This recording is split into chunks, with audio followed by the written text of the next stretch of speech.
Bismillahirrahmanirrahim. Assalamualaikum warahmatullahi wabarakatuh. Alhamdulillahirrabbilalamin. Segala puji milik Allah ya, penguasa alam semesta. Salam dan salawat mari kita limpahkan kepada junjungan kita Nabi besar Muhammad sallallahu alaihi wasallam. Alhamdulillah di pagi hari yang sangat cerah ini kita bisa bertemu. Ini gimana kabarnya bapak-bapak, ibu-ibu? Luar biasa Allah. Aduh, ini kehormatan besar ya, bapak-bapak, ibu-ibu menyempatkan waktu ke sini. Mungkin bisa jalan-jalan pagi harusnya, mungkin bersama keluarga. Ini suatu kehormatan besar buat saya, jujur ini. Saya sangat-sangat hormat dan mengucapkan banyak-banyak terima kasih.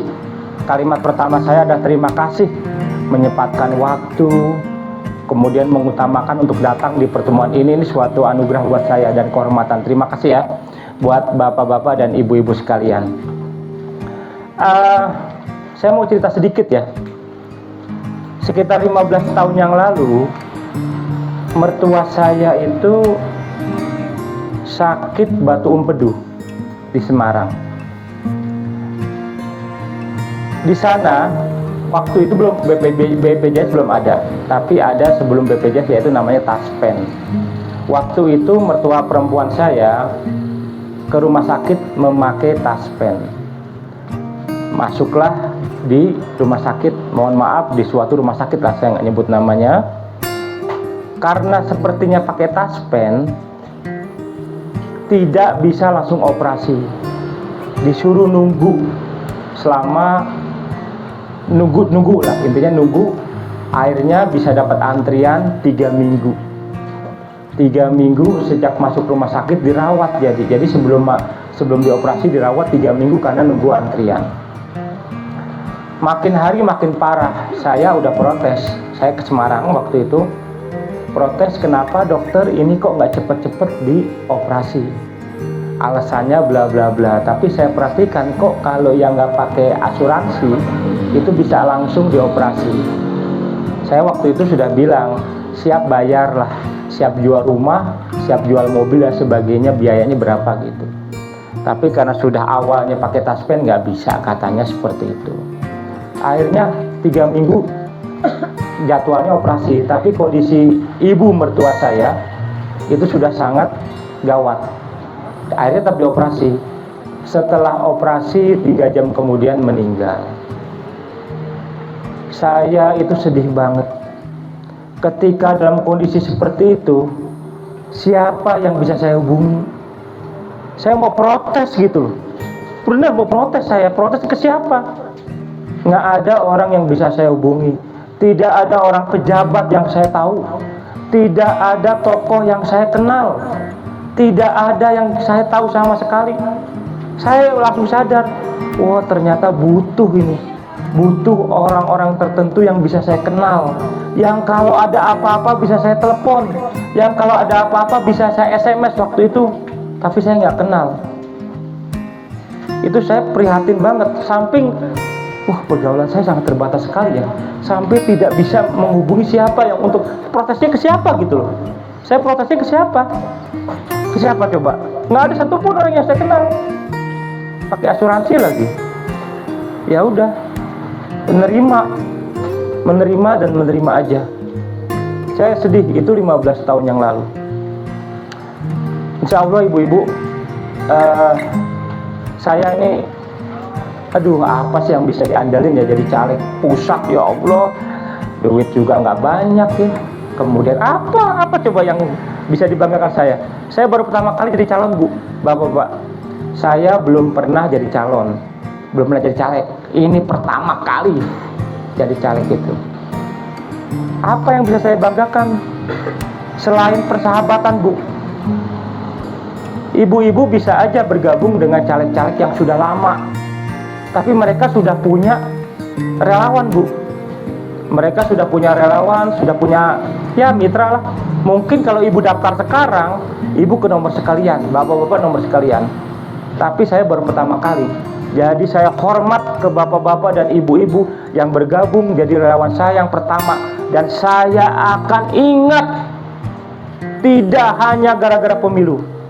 Terlepas saya menang atau kalah, saya akan ingat bapak-bapak ibu sebagai relawan pertama yang ketika saya tidak terkenal, saya tidak jadi apapun, saya tidak punya apapun, ibu-ibu menjadi relawan, saya akan ingat seumur hidup saya. Karena apa? Kemarin itu kejadian itu, saya nggak ada siapa yang saya hubung anggota dewan atau apa, saya nggak kenal. Sekarang misalnya, mohon maaf, bapak-bapak, ibu-ibu bergabung sama relawan caleg-caleg, mohon maaf, caleg-caleg yang sudah lama. Kemungkinan ibu nomor berapa perhatiannya? Ke nomor sekian kan? Ibu-ibu sekarang bergabung jadi relawan saya yang pertama. Datang ini saya ingat semuanya. Saya catat, saya simpen ini. Ibu-ibu mau milih saya atau enggak, saya akan simpen. Saya catat sebagai orang pertama yang datang di silaturahmi pertama saya ini. Insya Allah. Terlepas dari pemilu. Sekali lagi, terlepas dari saya menang atau enggak. Itu menang atau kalah takdir aja. Gimana kalau takdir, kalau mau nggak terpilih ya nggak terpilih aja, mau usaha apapun nggak terpilih aja. Tapi kalau Allah udah nakdirkan, walaupun usahanya kecil, rakyat mendukung, mungkin terpilih, mungkin saya bisa banyak bantu ke bapak-bapak ibu. Ibu, kalau mau tepuk tangannya keras, iya. Ya Allah, ini saya sebenarnya ini belum makan ibu, jadi aduh agak dredeg ini. Ini istri saya tadi nyiapin, saya baru pulang haji ya, di Tanah Suci itu saya suka banget teh susu bu. Jadi orang Arab tuh kalau pagi tuh suka bikin teh susu, jadi saya suka bikin di rumah sekarang nih gara-gara baru pulang haji ya. Mudah-mudahan bapak ibu yang belum haji dapat gilirannya naik haji ya, doain bersama, amin amin ya. Bismillah ya. Tapi saya enggak itu makanya yang saya tawarkan adalah persahabatan jangka panjang bu, tidak terpengaruh karena pemilu. Jujur demi Allah nih, benar saya sampai nyebut demi Allah, jarang banget, nggak berani ini betul. Tapi jujur, saya janji semua ini saya akan ingat wajah-wajahnya dan saya akan simpen. Tolong panitia disimpan sebaik mungkin itu catatan itu dan masukkan ke HP supaya ini kadang kita akan sapa apa ada kesulitan atau ada apa. Saya punya cita-cita bapak-bapak ibu, aduh cita-cita besar yang gara-gara inilah saya mau bersedia jadi anggota dewan, caleg ya, baru caleg, calon anggota dewan. Apa? Saya ingin mendirikan rumah sakit khusus BPJS, tapi yang pelayanannya lebih bagus daripada Burumius. Saya BPJS bu, saya setiap periksa pakai BPJS. Insya Allah saya ada dana ya untuk nggak pakai BPJS. Bapak saya dioperasi pakai BPJS. Pernah nggak ini ke rumah sakit pakai BPJS? Pernah nggak? Gimana rasanya? Saya untuk dapat obat ya Allah, paracetamol, ujungnya tuh saya 3 kali bolak-balik. 3 kali bolak-balik, masya Allah dapatnya paracetamol, sedih banget itu. Ini gimana sih, BPJS itu kan ditanggung negara. Ada UHC, UHC itu tahu kalau ibu-ibu tahu, itu BPJS sementara ya, yang dari pemerintah, itu juga jumlahnya puluhan miliar uangnya. Tapi pelayanannya kok kayak begitu. Saya pakai BPJS ini merasakan. Saya ada uang lah insya Allah untuk nggak pakai BPJS, tapi saya sedih banget bener. Bapak saya dioperasi apa namanya ginjal, batu ginjal, itu pakai BPJS, ngerasa bu. Sampai saya waktu itu protes ke bapak, kenapa pakai BPJS, pakai uang aja. Bapak saya nggak mau. Tapi ya gitu, saya sendiri sakit ya Allah, anak saya sakit juga sama bapak pakai BPJS. Kenapa gitu kayak begini? Makanya saya pokoknya jadi dewan, nggak jadi dewan, saya akan berusaha untuk mendirikan rumah sakit khusus BPJS. Tidak terpengaruh apakah saya jadi dewan atau enggak. Udah. Kalau jadi dewan mungkin lebih mudah, lebih cepat ya. Itu aja sih, kalau jadi dewan lebih cepat, lebih mudah. Tapi kalau nggak jadi dewan, tapi saya akan berusaha. Gara-gara itu saya udah keliling bu ke toko-toko untuk mendirikan rumah sakit. Ternyata itu perlu kekuatan politik. Nggak bisa kita itu di rumah sakit punya tanah, punya uang, tuh nggak bisa. Harus tanda tangan pejabat tinggi. Gara-gara saya keliling-keliling itulah jadi baru tahu, oh ternyata saya butuh kenalan pejabat. Jadi kesulitan saya itu untuk izinnya itu. Berat. Makanya ditawarin, udah sekalian aja Pak Hendra jadi calon anggota dewan gitu. Karena saya udah keliling. Sulit banget itu bikin rumah sakit. Apalagi ini idenya bikin rumah sakit khusus BPJS tapi pelayanannya mewah seperti Burumius. Itu sulit, lebih sulit. Saya pokoknya ini teman bapak-bapak, ibu-ibu nggak milih saya nggak apa-apa. Nih, wah, ketua DPC nggak milih saya nggak apa-apa. Mau milih yang lain nggak apa-apa, nggak apa-apa. Tapi saya akan ingat aja. Pasti semua ini yang jilbab oranye, jilbab hitam, saya akan ingat wajah-wajahnya seumur hidup saya dan saya catat itu aja.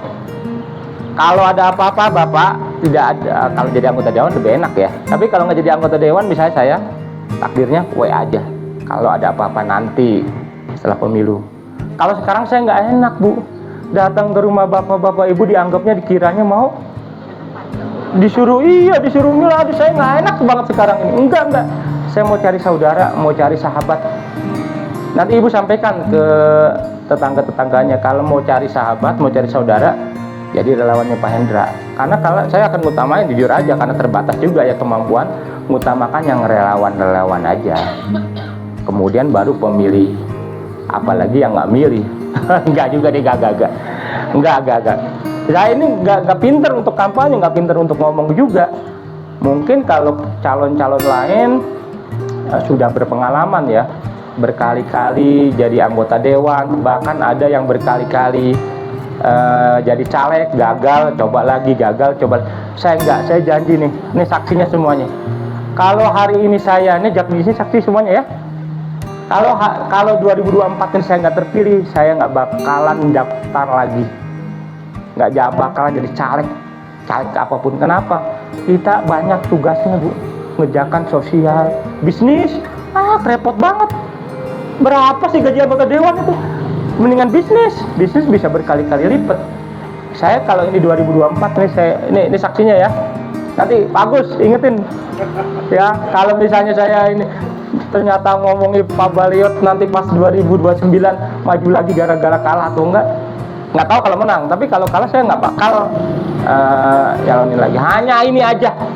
Dan ini kesempatan mungkin yang jarang-jarang orang Cibiru, orang Bandung Timur, dan orang manapun yang kenal itu sama saya itu bisa jadi anggota dewannya sekarang ini. Saya kebetulan satu-satunya, saya udah periksa Bu di KPU, satu-satunya yang ada di Bandung Timur, terutama di Cibiru, yang rumahnya dan tinggal 26 tahun saya tinggal di sini, yang dari Cibiru cuma saya. Jadi kalau bapak-bapak, ibu-ibu mau jadi relawan di tempat lain nggak apa-apa juga, jauh rumahnya pindah mungkin. Saya nggak bakal pindah. Jadi misalnya setelah jadi anggota dewan kemudian akan pindah. Ada juga tipe seperti itu. Setelah jadi anggota dewan karena takut diontrok ya. Waduh, kasar banget itu. Didatengin ya, diontrok. Waduh, itu. Jadi hari pindah rumah ada juga yang seperti. Saya nggak bakal. Pasti saya akan tinggal di sini. 2 anak saya lahir di sini, di Bunda Nanda. Lahir hirup udara Cipadung ya, Cipadung, hirup udara. Saya 26 tahun, anak saya tahunya udara pertama kali adalah udara Cipadung. Kemudian ibu bapak saya sangat senang tinggal di sini. Kemudian istri saya tuh udah sangat nyaman tuh di RW berapa? 9 ya? Betul ya? Di belakang kecamatan tuh RW berapa ya? 9 ya, di RW 9. Saya juga bisnisnya di RW 4. Saya juga punya gudang di Pasir Biru. Saya juga punya tempat pengajian juga di Pasir Biru dan di RW 14. Jadi saya hidupnya di sini udah nggak ada. Ini sebagian besar dari Cibiru, tapi sebagian juga dari Bandung Timur. Di Bandung Timur, setahu saya juga nggak ada. Tapi kalau di Cibiru saya udah cek. Jadi saya satu-satunya calon. Nggak apa-apa Bu. Misalnya saya nggak mau jadi relawan nggak apa-apa. Tapi saya nawarin yang hadir di sini semuanya menjadi relawan. Kebetulan nanti kita akan ada 3 tipe relawan. Pertama relawan biasa, kemudian koordinator TPS, dan yang ketiga adalah koordinator kelurahan. Ibu-ibu bisa bergabung di 3 pilihan itu. Saya mau jadi relawan biasa aja, nggak apa-apa. Akan saya ingat dan dicatat. Saya ingin jadi koordinator TPS, dicatat. Nanti mungkin ada sedikit fee-nya, sedikit.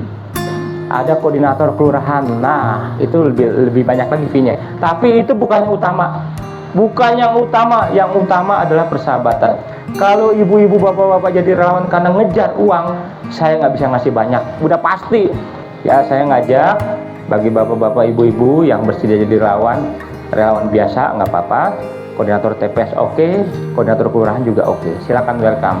Insya Allah bila ini memang diminati, kita akan mengadakan pertemuan sebulan sekali. Ini kebetulan nih tempat saya, Bu, jadi ini welcome ya. Nanti kapan-kapan kita akan bikin acara yang mungkin lebih menyenangkan ya. Ini nggak enak banget satu duduk kayak ya, nanti kita mungkin bentuknya makan-makan atau gimana gitu loh, ngerujak atau apa ya. Apa? Ngaliwat. Saya ada balong, Bu, di Pasir Biru. Nanti mungkin bisa juga di sana ya. Bedahkan, aduh. Mancing. Ya, itu saja mungkin ya yang bisa saya sampaikan. Ini nggak terlalu lama, memang sengaja acara, memang setiap acara saya usahakan hanya 1 jam aja, nggak usah berlama-lama. Kemudian juga ya tidak kalau berlama-lama bicaranya janji-janji, Bu, takut dosa juga saya nih. Setiap bicara saya dredeg juga ini. Kaburo maktan, ibu tahu nggak tuh? Ya ayyuhalladzina amanu bima taquluna ma la taf'alun. Kaburo maktan indallahi anta taqulu ma la taf'alun. Sungguh murka Allah mengatakan apa yang tidak kamu kerjakan. Itu saya serem banget. Maka saya rada-rada nggak berani kalau ceramah dan di depan umum terlalu lama. Itu takut juga sebenarnya. Kaburo maktan itu suka diingetin sama istri saya. Dan orang yang benar-benar saya mintain pertimbangan pertama tuh 2 perempuan, Bu. Siapa? Betul. Ibu dan istri saya itu awalnya rada-rada takut, Bu, saya jadi ini. Tapi saya udah sujud-sujud, nyium-nyium segala macam. Nah, gitu-gitu dikasih martabak tiap hari gitu ke rumah orang. Akhirnya ngizinkan juga. Ibu saya sekarang menjadi pendukung. Kalau istri saya benar support banget, setiap keluar ini saya semuanya disiapin bajunya segala macem. Saya nggak bisa hidup tanpa istri saya, benar. Makanya aduh luar biasa tuh saya dapat istri. Aduh bener, istri saya tuh benar-benar sebaik-baiknya perempuan lah, luar biasa ini. Jadi kalau ibu saya dan istri saya nggak dukung, saya pasti nggak maju. Karena restu dari ibu dan istri saya lah, saya berani maju ini.